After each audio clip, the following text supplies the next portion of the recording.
So a very warm welcome to those who are joining our brilliant breakfast discussion today on the topic of breaking the glass ceiling for women entering the workplace. I'm Jennifer May. I'm one of the co-founders of the Keep Britain Working campaign. We're founding sponsors of the Brilliant Breakfast Initiative, and I also work for the Read Group. I'm hosting the discussion today alongside our speakers, so welcome to our fantastic panel of speakers who've graciously given up their time for such a worthy cause. Firstly, I'd like to welcome Elise Williams, the ambassador from the Prince's Trust and business owner of Make Your Mind Up. Welcome, Elise. Welcome also to Elizabeth Bagger, director from the Institute of Family Business. Welcome, Elizabeth. Thank you very much. Delighted to be with you. Thanks, Elizabeth. A very warm welcome also to Amanda Mackenzie, Chief Executive at Business in the Community. Welcome, Amanda. Good morning. And also welcome to Linda Ford, the CEO at the Chartered Institute of Legal Executives. Welcome, Linda. Thank you. Good morning, everyone. So we're delighted to speak with the panel today, and we'll come back to the panel very shortly. I'll just share a bit of context for what brings us together today. So the Keep Britain Working campaign is sponsored by the Brilliant Breakfast Initiative. It's sponsoring the Brilliant Breakfast Initiative, and the Keep Britain Working campaign was founded back in April of this year. In fact, all the women on this call are co-founders of that campaign, so have been supporting all the way through. The purpose of the Keep Britain Working campaign is to preserve jobs and protect livelihoods, and we're doing this by sharing information, resources, connecting people to opportunities and collaborating to inspire change where we can through raising awareness of the problems that are impacting our followers, such as the topic today. We feel this is a really important one for this group to discuss, especially with our co-founding women. So far, the campaign has seen thousands of followers. We've offered support with topics like redundancy. We've shared ideas for ways to dig us out of the economic downturn, among many other topics. Those who are signed up to the campaign can receive regular resources, receive articles, content, access to webinars like this. If you'd like to sign up and you haven't, please do sign up at keepbritainworking.com, and you can follow us at Keep Brit Working on Twitter, where we share regular updates and interesting progress updates on topics like this. So today marks the first very special initiative of the Brilliant Breakfast. The Brilliant Breakfast has been developed in support of the Prince's Trust by the Brilliant Breakfast team, who are offering support to young people who need the practical support and financial advice to help set up business opportunities that help them, in essence, move into work, education or training.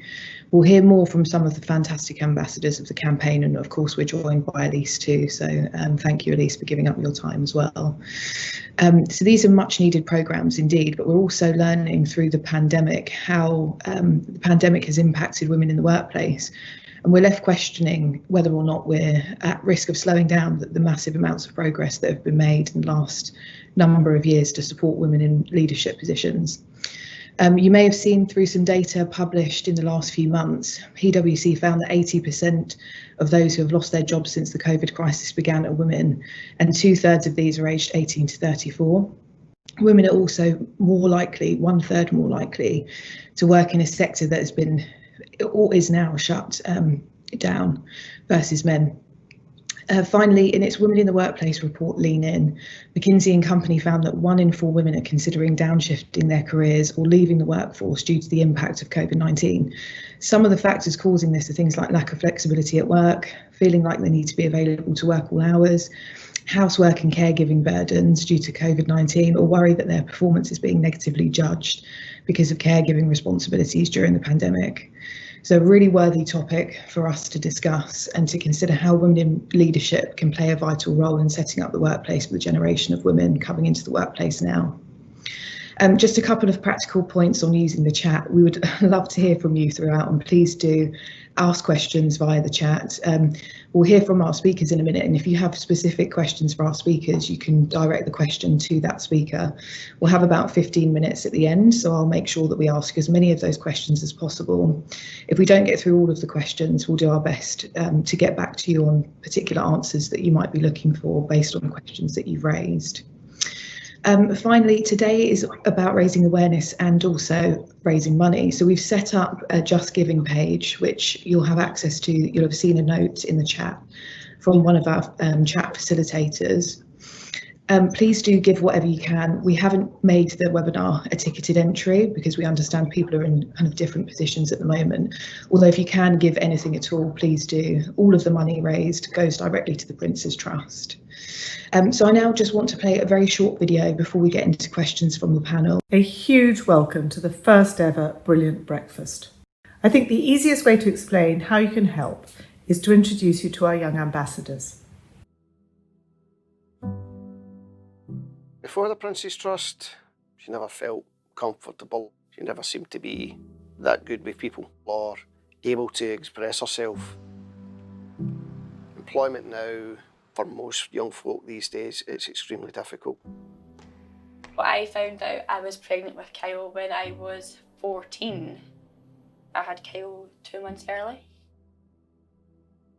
It was really hard seeing your baby in an incubator. I was stressing out the fact that I didn't have any food. She'd be like, "Mum, I'm hungry." And I'd always make sure that he had food, and I'd be like, "Right, okay, I'm not having anything to eat today." Back then, I was really nervous. I wasn't really happy. I didn't think there was any point in being happy about anything when you don't know if you're going to cope. So I found out about the Prince's Trust getting healthcare through the job centre. Rachel came to one of our selection events, stood out pretty much instantly actually. I found the getting healthcare interesting. It was a relief because I wasn't being judged for the label that you get. There's a job opportunity with the children in the hospital nearby. Put my name down for it. When I found out I got the job, I was ecstatic because I didn't have to worry about being financially stressed or struggling. I think what the Prince's Trust did was it let her see what she could be. Let her deal with people better. The Prince's Trust are outstanding. They've helped me come a long way. They're a lifeline.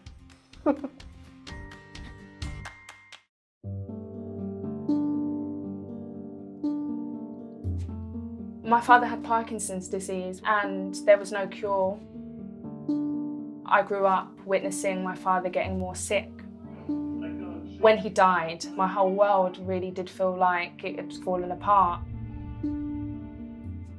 After my father passed away, I was extremely vulnerable. I met this man, and in a sense, I suppose I was groomed, and I was raped when I was 17 and badly beaten up. This went on for several months. I felt angry with myself that I'd allowed this to happen to me. Despite everything, I managed to get a place at Bristol University. I met this wonderful young man who kind of filled me with hope, and made me feel safe. Unfortunately, my first year of university, he was shot dead. I just couldn't understand why these things kept happening to me, and I really wanted to give up. And so a friend of mine told me about the Prince's Trust. I did the 4-day training for the Enterprise programme, where you're taught different skills of how to run a business. I'd really never set up a business before. I felt really empowered, and I thought, actually, maybe I can do this. Maybe this is something that I can do. My company, WorkSpa, is a corporate wellbeing company, so we go into organisations across the UK and offer services such as mindfulness, massage, yoga. I was asked if I'd like to apply to become an ambassador. It's just been the most unbelievable journey. So I've spoken at lots of different events. My first talk was at Buckingham Palace. It's given me a voice. Being able to share my story has been absolutely life-changing. I feel more alive and more at peace with myself.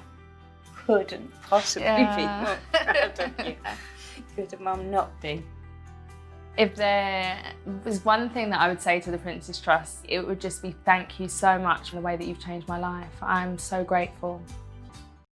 By the end of this year, I believe 1 in 8 young people will be out of work. And shockingly, 2/3 of those will be women. And so when I heard that statistic, I felt utterly compelled to do whatever I can to help. And the more people that host, the better, because we absolutely want this to be nationwide.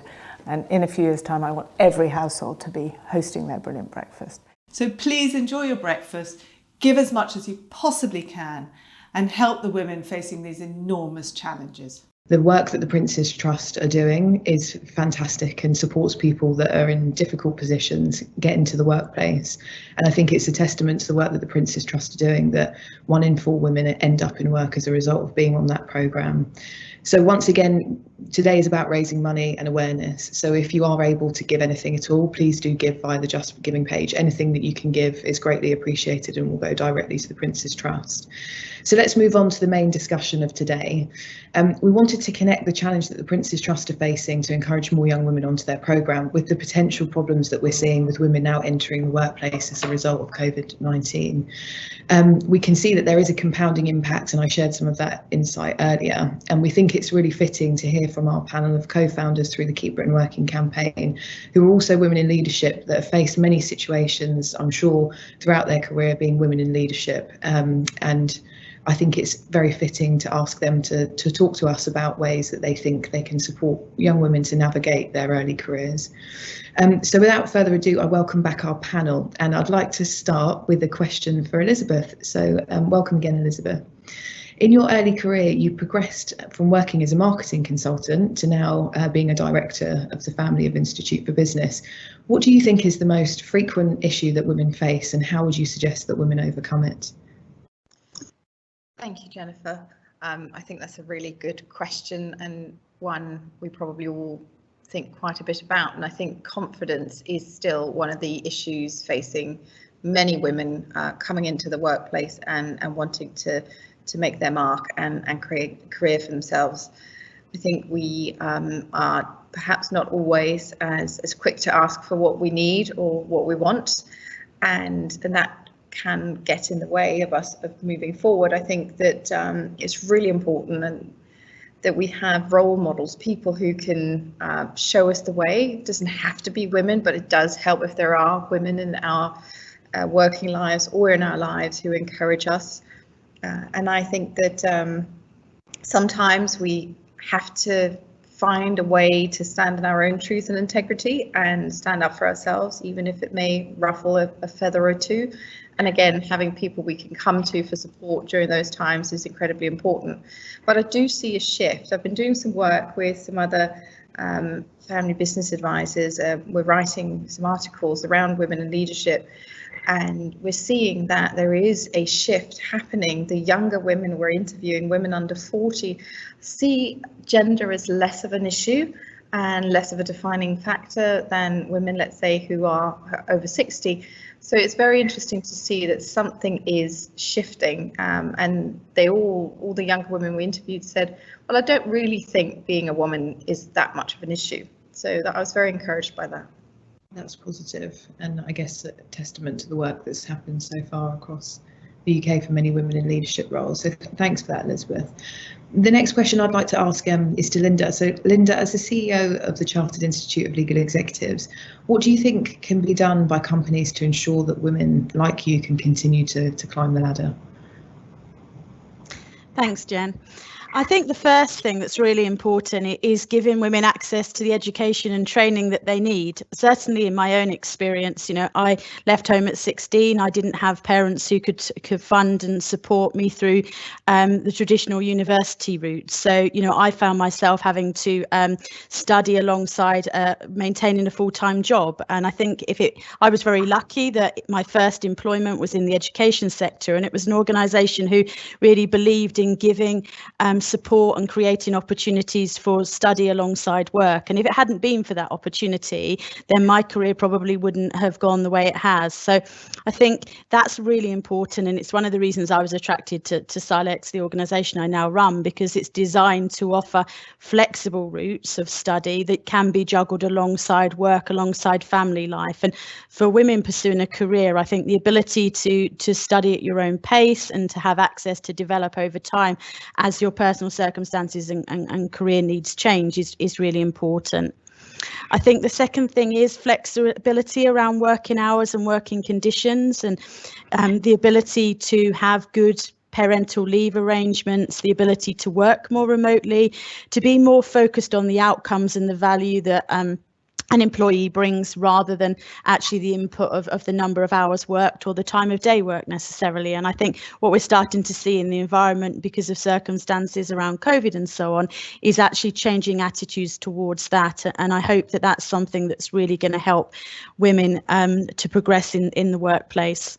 I also agree with what's been said about role models. I've been very fortunate that I've had strong female role models, and I think organisations, it's really important to give access to role models and mentors to women in the workplace from the same organisation or outside, to really help inspire and help support and talk through issues that are being experienced as that happens along the way. Yeah, thank you, Linda. I think it's kind of testament to this point that the more energy we put now into closing the gap is going to keep moving us forward. There are opportunities coming out of the pandemic with things like flexible working, and hopefully we can use that to support women. Okay, great. So a question next for Amanda. At Business in the Community, I know you're huge advocates for realising women's potential. Why is this so important to you and to Business in the Community? Oh, thanks very much. I have to say, to Elizabeth's point, I'm nearer 60 than I am 50. So I definitely feel one of those people that live through a potentially slightly different era, and it's how good to know that things might be changing. I think there's a couple of, there's three reasons really. There's the business case, which then also feels slightly wrong. I mean, why should you have to justify? Does a man ever justify why an all-male board is a better thing than a board that's got a better balance on it? So there's a business case.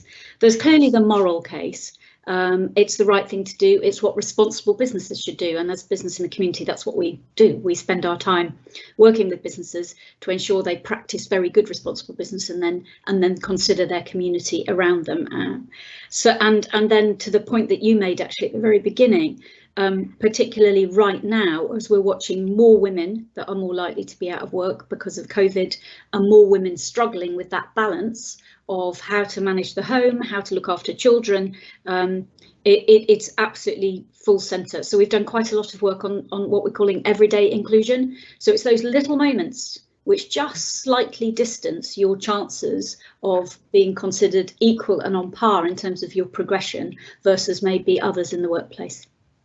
Yeah, I think that's a fantastic use of language, everyday inclusion. That makes a lot of sense, and I can see how that would have a fantastic impact. Yeah. Okay, great. Thank you, Amanda. So the next question I have is for Elise. Welcome, Elise, and welcome from the Prince's Trust. I know that you've done some fantastic work with setting up your business, Make Your Mind Up. And as a woman who has been supported by the Prince's Trust, can you tell us how they've helped you realise your potential? Yeah, of course. Morning, everyone. Thanks, Jen. So I left university a couple of years ago. I was lucky enough to get a job immediately stepping out of uni, and started work, thinking brilliant, kind of set, ready to go, and just very quickly realised how unprepared I felt for the challenges of everyday life, even things like coping with challenging situations with clients or colleagues at work, coping when things went wrong, and even like motivating myself up in the morning. And I got to the point where I thought, surely I can't be the only one feeling this way or experiencing these challenges. And I spoke to people I'd grown up with, colleagues I was working with at the time that were a similar age to me, and very quickly realised again that I wasn't alone, and actually a lot of us were experiencing these challenges and not really knowing how to cope with them. So I sat there and kind of pondered, how was it possible? We'd all been in education for plus of 14 years and still stepped out the other side unprepared for the real life challenges we were going to face. So I set out on a quest really I wanted to fill the gap so that no one else came out of education feeling that way. And that's where I spent time in schools with current students, trying to pinpoint exactly where the gaps were, and then realised it was with mental resilience, mental well-being, and the whole realm of mindset and emotional intelligence. So I had this idea, I wanted to fill the gap, but no idea how to turn that into a viable business. And that's where a friend of mine pointed me in the direction of the Prince's Trust. And previous to this, I actually didn't know that they supported people starting businesses.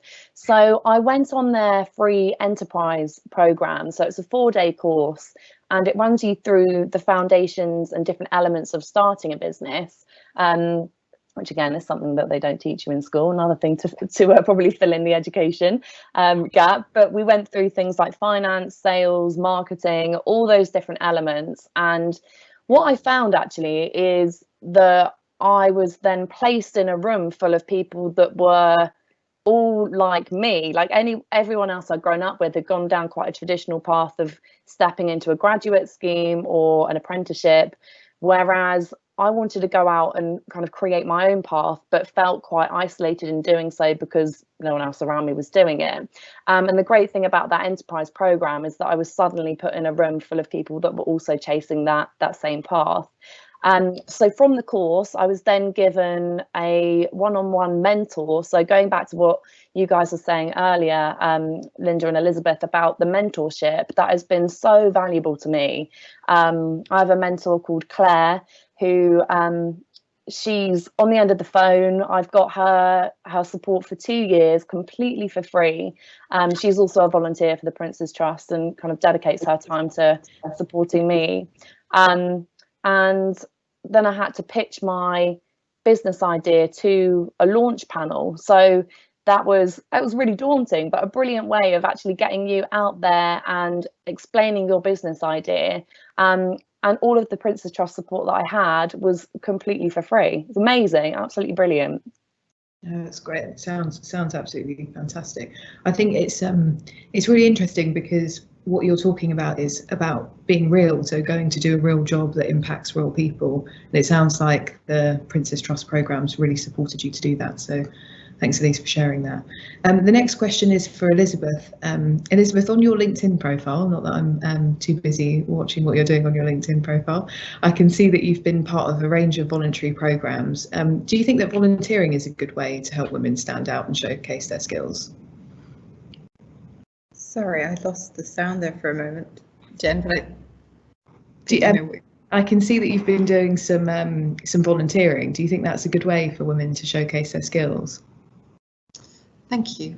It's a really interesting question because I'd never thought of my volunteer work in terms of my career. I followed things I felt passionate about and things I wanted to contribute to, but I think what it gave me was an opportunity to have different life experiences, meet different people, and also perhaps develop some skills or test some skills or try something that I wouldn't necessarily be able to try in employment to start with. So I suppose indirectly, yes, it does have an impact. Does it have an impact directly on my CV? I don't know, but has it helped me develop skills? Yes, it probably has. And has it helped me get a sort of a fuller picture of the world that we live in? Yes, it probably has. So indirectly, I think it's a great way of helping anyone move forward in their careers. Great, thank you. So perhaps any young women who are looking for work at the moment, volunteering could be a plausible option to gain some experiences. Thanks, Elizabeth. So the next question I have is for Amanda. You have over 25 years of commercial experience and have sat in a number of senior executive and non-executive roles at blue chip companies. Do you think that laddish culture is a problem in the workplace? Can I just add a supplementary comment to Elizabeth's point, which is that I think the thing that volunteering does is it helps build confidence. So actually, we know that's still a big issue for women, and this sort of ticker tape that runs through the back of our heads and the imposter inside. Rita Clifton has just launched a new book called Love Your Imposter, which I still haven't finished reading, but I think exploring that, thinking about confidence, and it comes from doing the work. And I think whether we like it or not, if we're not born with bags of it, that's the way we get it. So I would big ticks on volunteering, actually. Do I think there's a laddish culture? I think much less than there used to be. Do I think it's realistic that there would ever be a world where there wasn't one? I can't imagine that, because, you know, in the same way you put a group of women together, whatever the equivalent descriptor would be, women would become women together. I mean, that's the point. It's like too many of one sort of anything is not a good thing. So diversity in every sense is clearly what we're aiming for, to drive the best everyday inclusion, the best culture, and actually ultimately, as we now know, the best business results if you want to have enlightened self-interest about this. But there's no question of it. Back in the day, I have experienced some extraordinary moments, and it's quite interesting. I was thinking about, how do I calibrate my reaction to that? Because you can't be stormy about every reaction like that. And you have to weigh up in the moment very quickly. Was it malevolence? Was it ignorance? Was it they're probably a little bit too old to know any better? And is there a way you can point it out? And each time, it's amazing how your brain has to assimilate in that moment what's the best way to react. Usually dollop of humour and finding a way to point it out is always quite a good way. But do I think it's getting in the way these days? I don't think it is, in the way that possibly it was before, because I think it did create the sort of work environment which created hostility for women to want to be there. So when the scales of long hours, childcare and everything else, and the cost of childcare, the scales were balancing gradually away and way away from staying in work, and then you got a very hostile culture, it made it a very inhospitable place. And I don't think it's like that anymore. Or, sorry, as I said, there's pockets, but I think it's definitely getting better. Thanks for that, Amanda. And I think it does come back to your point around everyday inclusion, because it's the small changes, the small discussionary changes that happen that, I guess, move us away from the full-time laddish culture, if you believe that was the case. Great, so a question for Linda. Linda, you progressed quickly throughout your career, and you're now the CEO of SILEX, as well as the council member at the Royal College of Veterinary Surgeons. How do you juggle a successful career alongside work-life balance and everything else you have going on in your life? Yeah, I guess naturally I'm a person that likes to be busy anyway, and I think that does help. But certainly now I'm lucky that I've got to the point where my daughter's old enough that she's a bit more self-sufficient, and I've been able to take on, you know, more, which is why I've got a kind of a day job and a non-executive portfolio. But certainly earlier in my career, there's been many moments where, you know, I've struggled, and actually I've been scared to have that conversation with my manager or the organisation I'm working for, because, you know, it does go through your mind. What are the consequences of this conversation going to be? Are they going to be supportive? Actually, am I going to suffer any level of sort of discrimination, or am I going to be turned down for a promotion, or other things like that, if they know that actually, you know, there is a limit? And I think what I've learned over time is that the first thing is you've got to be absolutely honest and true to yourself. You've got to be realistic with what's achievable, and really stand firm on where that line is in terms of the work-life balance, because I've kind of learned the hard way. You know, there's been times when I have actually probably pushed the boundary far more into the work camp than the sort of home life camp at times, and that's particularly difficult when your children are young, or if you've got care and responsibilities and that type of thing. But actually, you know, I've found that when I have raised it with my employer and actually taken the conversation to a place around flexibility, so how can I deliver what needs to be done in a more flexible way that works for me and my circumstances, but actually gives the organisation what it needs from me and the job I'm in at the time. And I think having the courage and the confidence to have those conversations, but to take those conversations around, you know, solutions and what will work is really important. And what I would say is that as a CEO now, I absolutely would want to know if someone lower down in my organisation was having these conversations with their manager and it wasn't being well received, or they felt that there were consequences. So, you know, I would say to anyone out there that's having challenges around those types of conversations, firstly, be brave and be confident and honest with yourself and with your manager in those circumstances. But if you're not getting a positive reaction, then actually do escalate it, because I'm pretty confident that actually the top of the organisation would want to know about circumstances where those values aren't being adhered to.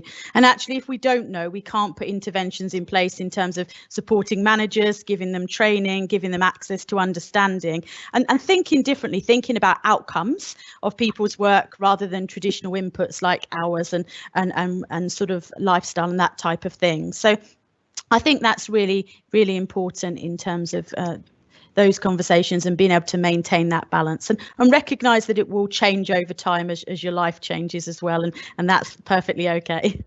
Yeah, no, thanks for that, Linda. I think it's an interesting point about believing that the organisation you're in is likely somewhere to support the topic that you're trying to raise, and I think having the confidence to keep doing that and revisiting that's a really powerful point that you make, so thank you for that.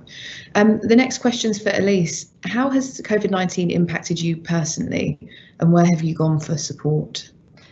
Oh, that's a really good question. So just before lockdown kicked in, I spent pretty much the last year trialing Make Your Mind Up, and that was in schools and with individuals online.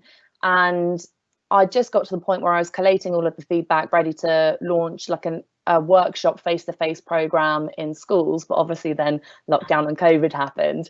At the time, I didn't really immediately know where to go, but again, the Prince's Trust have been brilliant in that they, in partnership with NatWest, brought out some grant funding opportunities. So I was lucky enough to receive some funding through a business diversification grant, and that enabled me to really tap into and research more about how I could turn this into something that wasn't face-to-face and that maximised on being online. And the biggest feedback I'd got throughout the research I've been doing is that people recognise the challenges that they're facing, but there isn't anything out there that provides them the solution immediately when they're going through the challenge. So tying it all together with that grant, I've been able to create the Pocket Mentor app, which I'm hoping will be ready to launch in November. So what that does is take all of the evidence-based tools that I've created from the research of neuroscience, mindfulness, sports psychology, looking at all of the tools that all of those sectors are using, but relating them to the challenges that we're facing in our everyday lives. So without that grant, I have absolutely no idea what I would be doing. But thankfully, it's been a real turning point, and actually for the better. So there's some silver linings, I suppose, to the restrictions we've been put under. And yeah, like I said, fingers crossed, I'm hoping to launch the Pocket Mentor in November. We're just going through the last stages of testing the app now. So exciting. We'll all watch out for that, downloading it. Great, thank you, Elise. So the next question I have is for Elizabeth. In your early career, did you seek out support to help you progress, such as mentoring programs, networking, conferences? I know you've talked a bit about the importance of networking and volunteering already.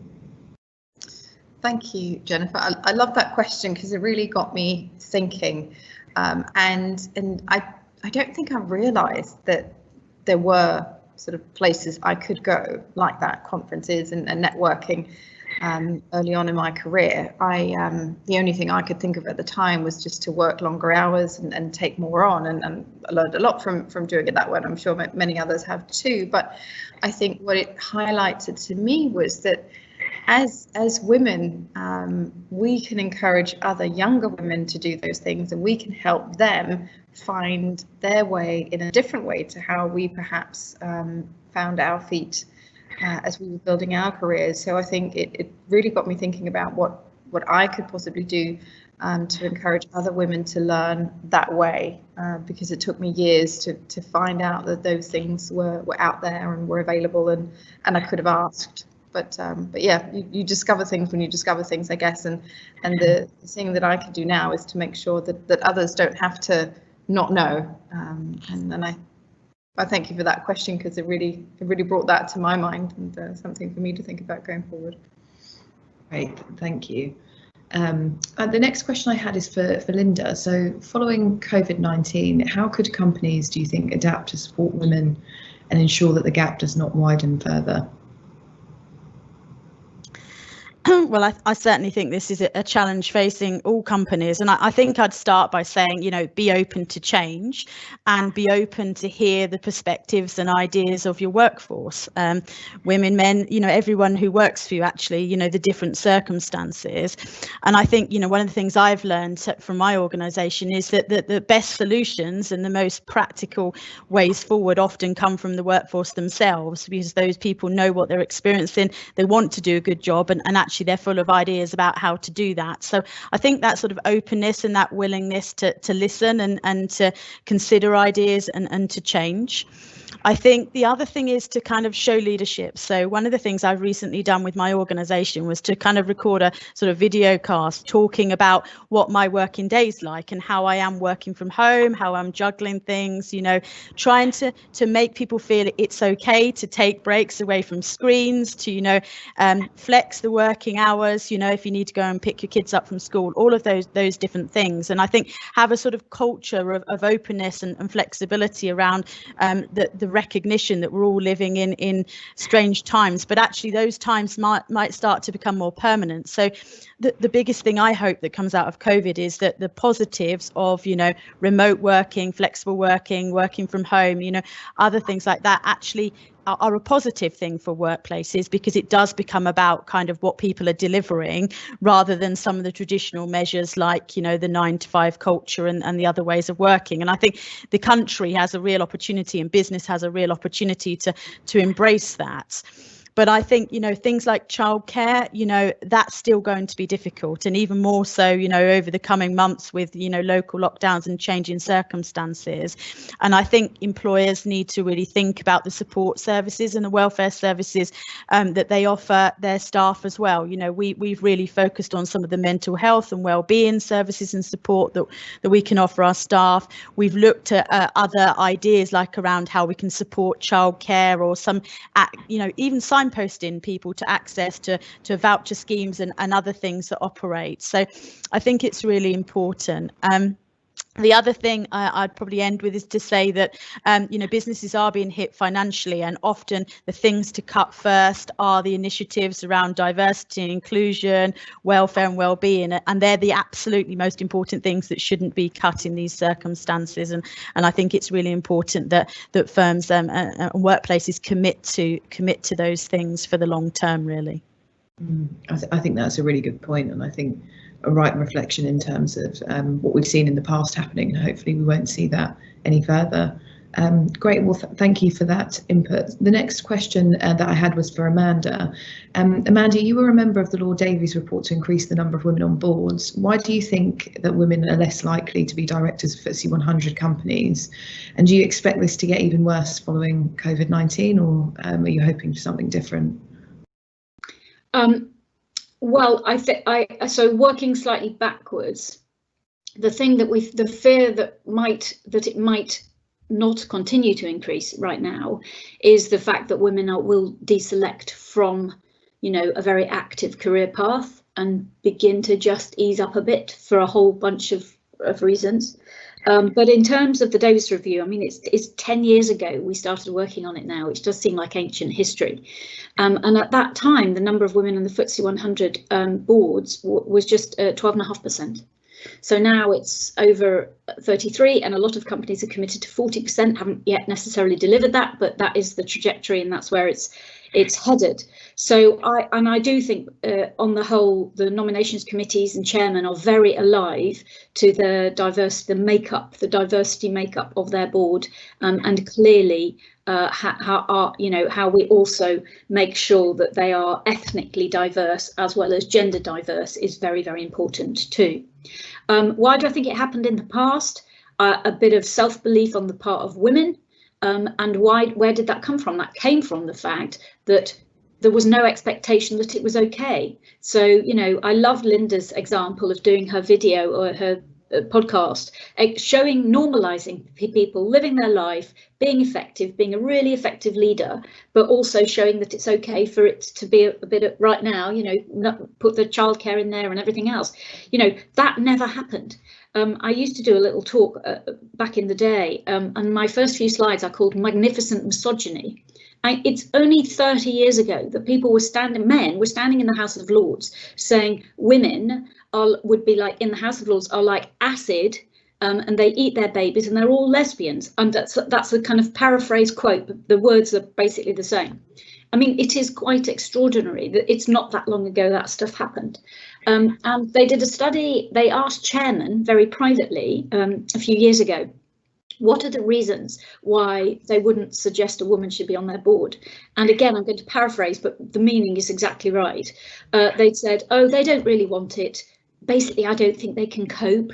I mean, it was like it was 1818, not, 2018 as it was at the time. It was quite extraordinary. So, but luckily, that cohort of opinion will basically not be around for so much longer. So that will move on. And I think we have a much, much healthier place now. So I genuinely don't think we're going to go back. Let's hope not, certainly not back to that place. Thanks, Amanda. So final question I have is for Elise, and then we'll go to some of the questions that have been put in the chat, and thank you for doing that. I've been having a look at them as you've been posting them. Elise, what plans do you have for your business to support women through the long-term impact of the pandemic? And I know you've mentioned some of your new releases coming up, but if there's anything else, it would be helpful to hear.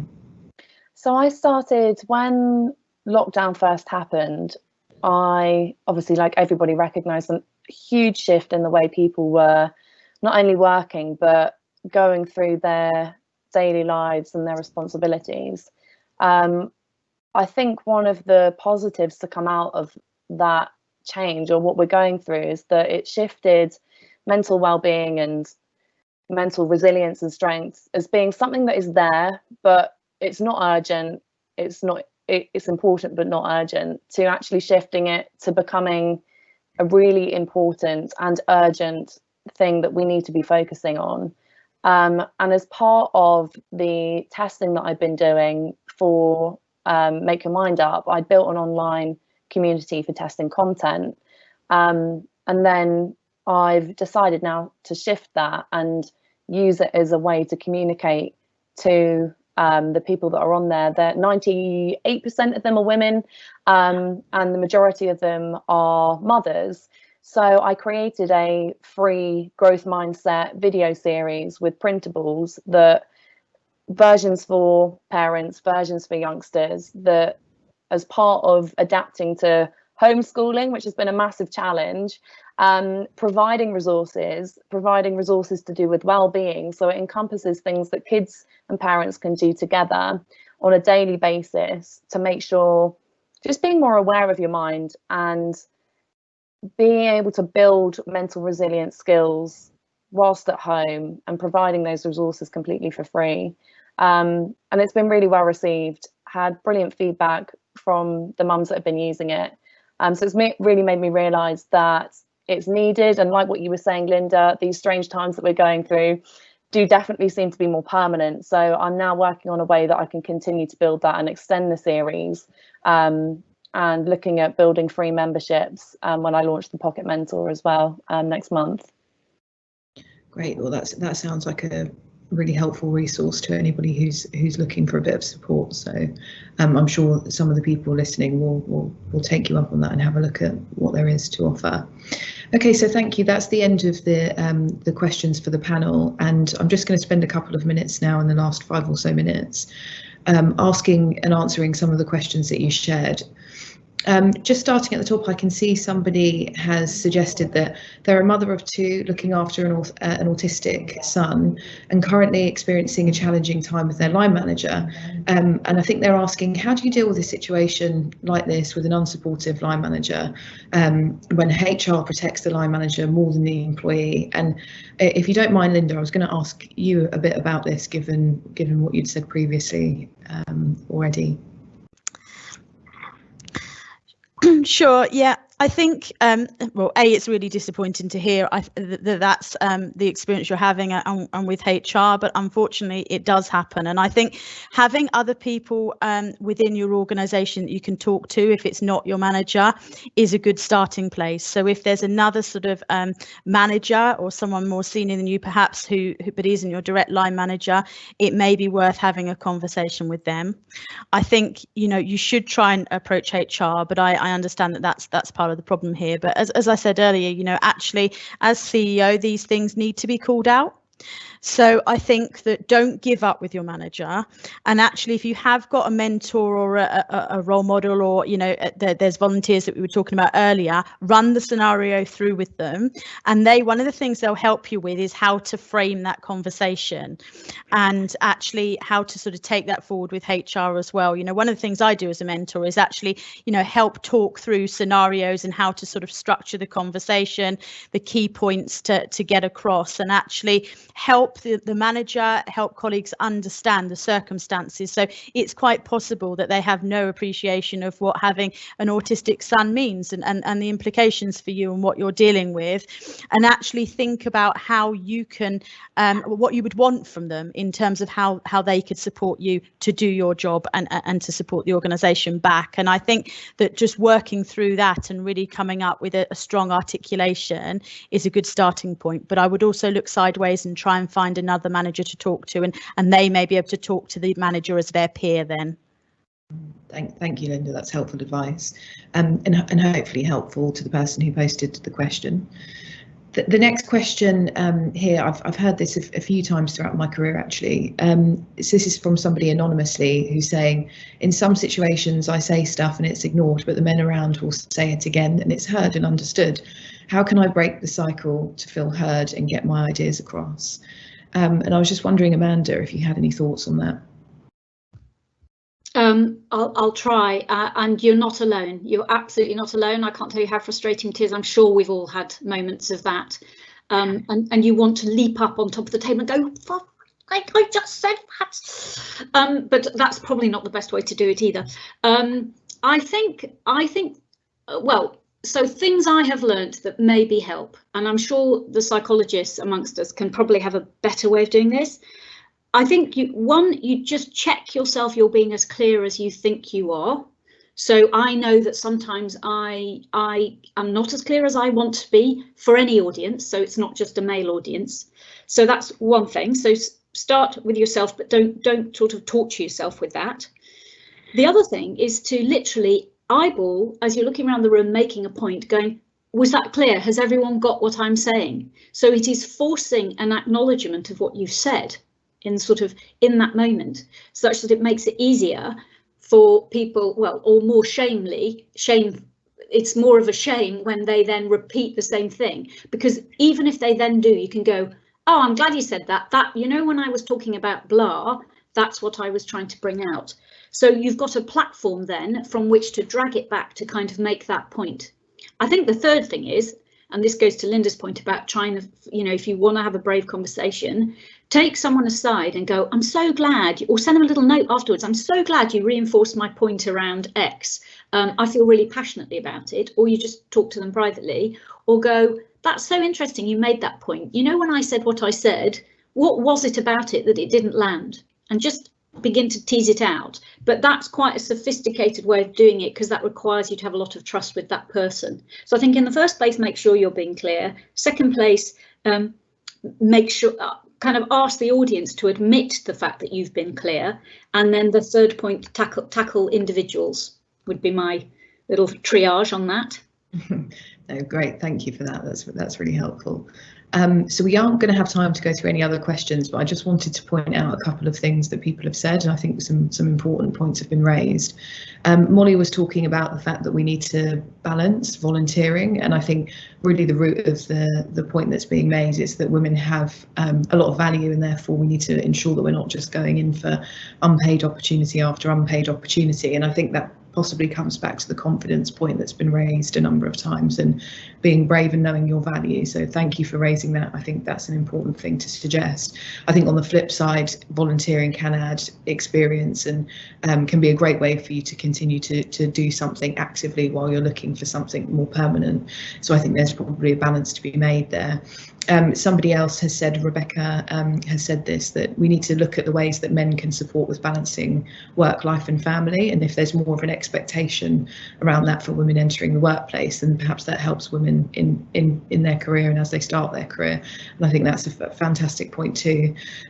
We now reach the end of the webinar, and I'd like to thank again everybody for joining, but also to our fantastic panel of speakers. Apologies for the technical problems that we experienced at the start.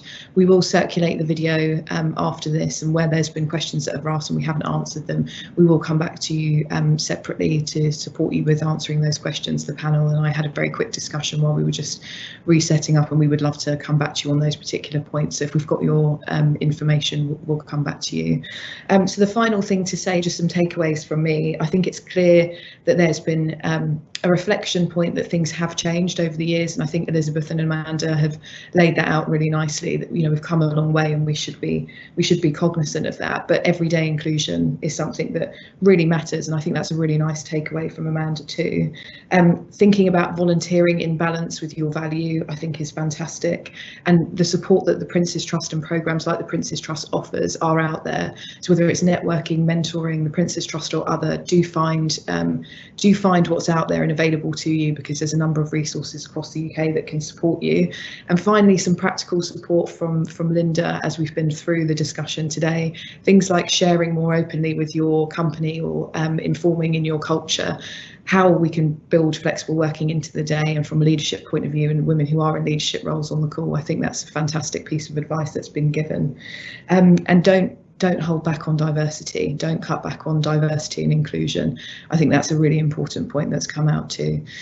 So thanks again, everybody. Please do give anything you can to the Just Giving page, going directly to the Prince's Trust. We're really looking forward to seeing you again. And if you aren't following the Keep Britain Working campaign yet, please do. Keep Britain Working at read.com. Thanks again. Have a great day, everybody. We'll speak to you soon.